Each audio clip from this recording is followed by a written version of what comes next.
So I went back to read Heidegger's essay in the basic writings here on the end of philosophy and the task of thinking, because I was recently reading Arthur Danto's book about, it's called After the Death of Art, where he talks about the fact that the difference between modernism and contemporary art is that in modernism was the great age of manifestos, in which you've got, the Dadaists or the Surrealists or Clement Greenberg and the Formalists, each one of these different groups always issuing manifestos about what art is, and each one of these manifestos would exclusively anathematize all the others, and in a position would be taken about, so for example, Greenberg's position, the formalist position, that art is basically optical. It's primarily a purely formalist effect without void of content, and that abstract art therefore represents the pinnacle of modernism,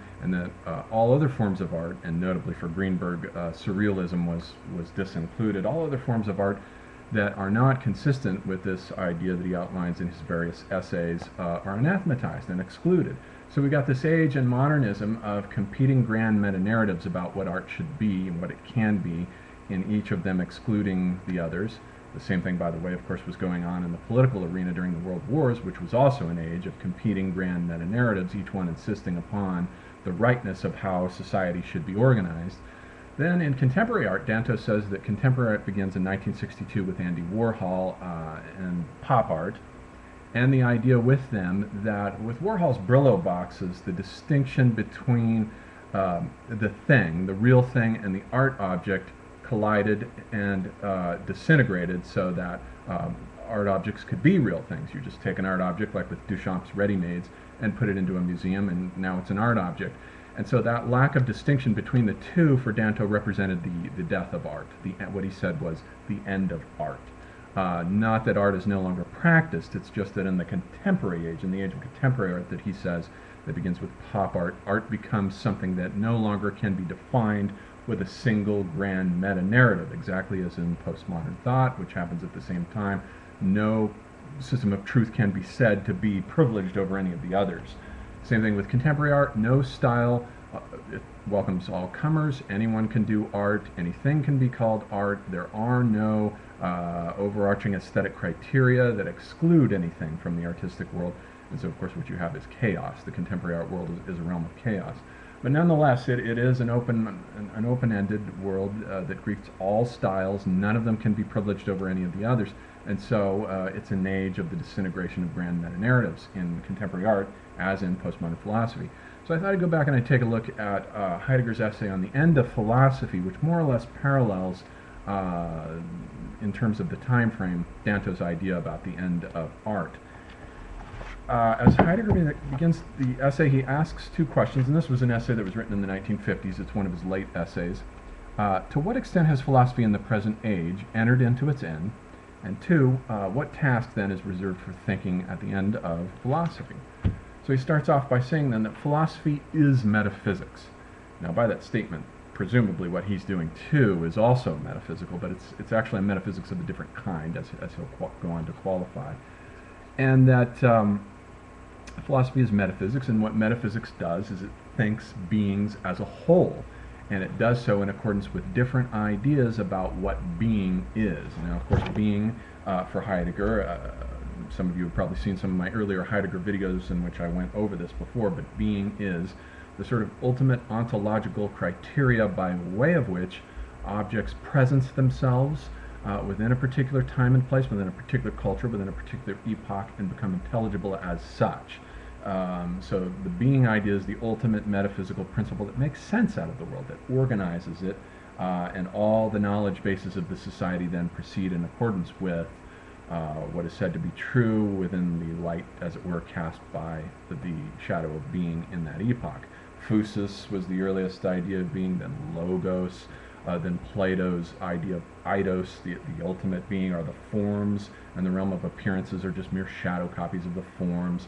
Then in the metaphysical age, the classical metaphysical age of high Western European philosophy that begins with Descartes, being becomes pure objectivity, a realm of pure subjects, beholding pure objects, and because of that pretense of pure subjectivity, We have the basis of the guarantee that the mind now has access to an ultimate ground of objectivity that is quantitatively measurable, translatable into mathematics, and governed by the primary qualities that are said to be objective, as opposed to the secondary qualities such as color and smell, which are subjective. The primary qualities are the qualities which science studies: motion, figure, shape, solidity, extension, rest.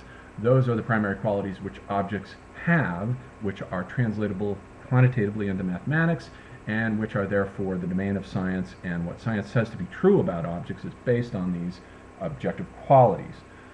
And therefore science then can pretend to have absolute knowledge, as philosophy also during this metaphysical epoch did also have the same pretense to absolute knowledge.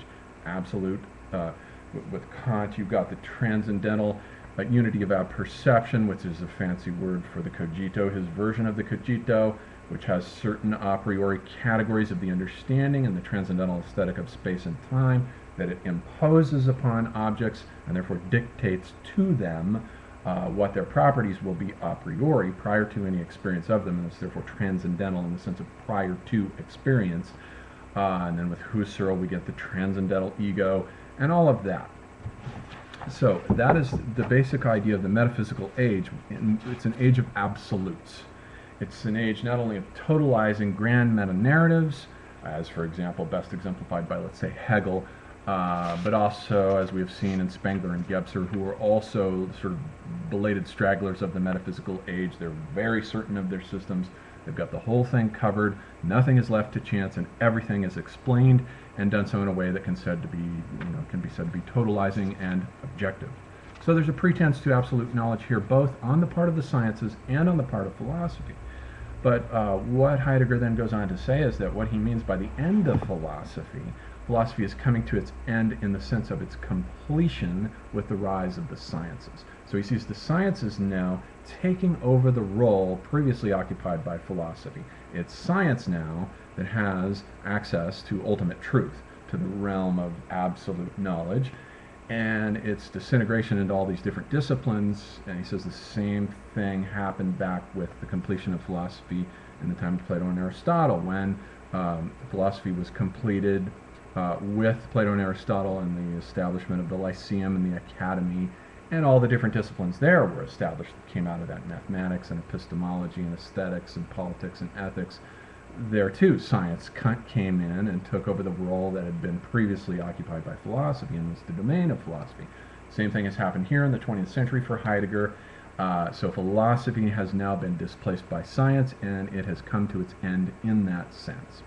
So what he wants to know then is that if it is the case now that philosophy has come to its end and been replaced by science, and particularly cybernetics, as he points out in this essay, is there any task that he wants to know left for thinking to do? Is there anything left that thinking can do that is not metaphysical in the old sense of philosophy's access to an objective reality, or scientific? And the objective reality there is mathematics.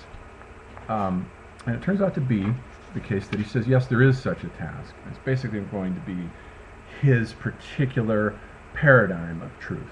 Now, we recall that for Heidegger, truth is aletheia, and aletheia is not the old theory of truth. The correspondence theory of truth that upheld, that acted as the linchpin for the entire metaphysical age, was the idea that it was the correspondence theory of truth, in which knowledge is the agreement, or truth is the agreement of knowledge with its objects.